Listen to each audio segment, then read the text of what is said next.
आप कल्पना कर सकते हो कि एक महापुरुष जिसको इतना जुल्म सहना पड़ा हो,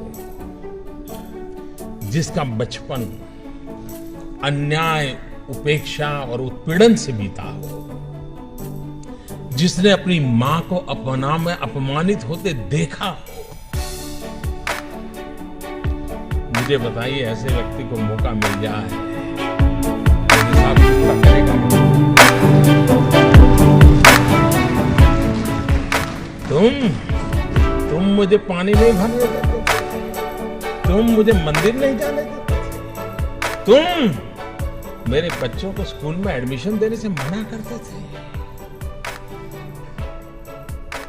मनुष्य का जो लेवल है ना, वहां ये बहुत स्वाभाविक है, लेकिन जो मानव से कुछ ऊपर है वो बाबा साहब आंबेडकर थे कि जब उनके हाथ में कलम थी, कोई भी निर्णय करने की ताकत थी, लेकिन आप पूरा संविधान देख लीजिए, पूरी संविधान सभा की डिबेट देख लीजिए, बाबा साहब आंबेडकर की बातों में, वाणी में, शब्द में कहीं कटुता नजर नहीं आती है, कहीं बदले का भाव नजर नहीं आता है। उनका भाव यही रहा।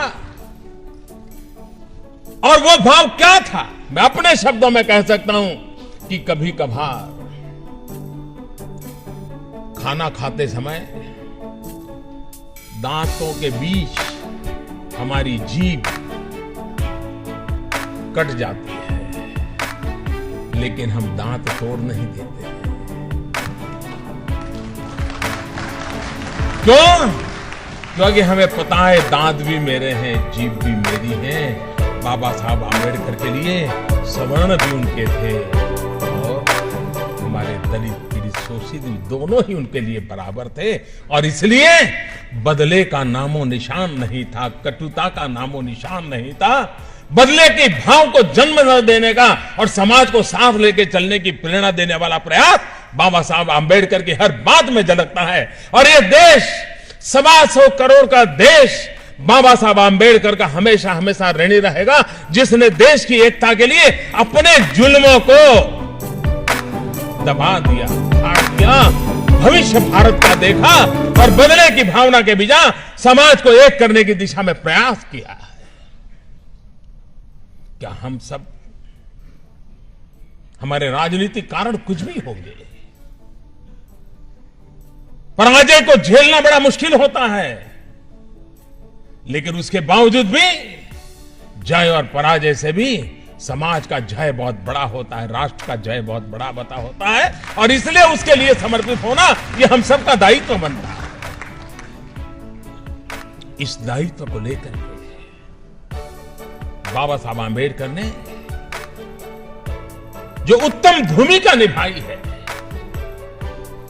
राजनीतिक कारणों से इस महापुरुष के योगदान को अगर सही रूप में उनके जीवन काल से लेकर के अब तक अगर हमने प्रस्तुत किया होता, तो आज भी समाज में कहीं कहीं तनाव नजर आता है, कभी कभी टकराव नजर आता है, कभी कभी खरोच हो जाती है।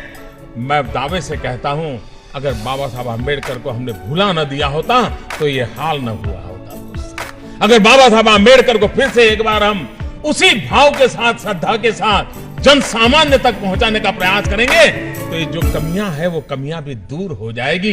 वो ताकत उस नाम में है, उस काम में है, उस समर्पण में है, उस त्याग में है, उस तपस्या में है, उस महान चीजें जो हमें देकर के गए उसके अंदर पड़ा हुआ है। और उसकी पूर्ति के लिए हम लोगों का प्रयास होना बहुत आवश्यक है।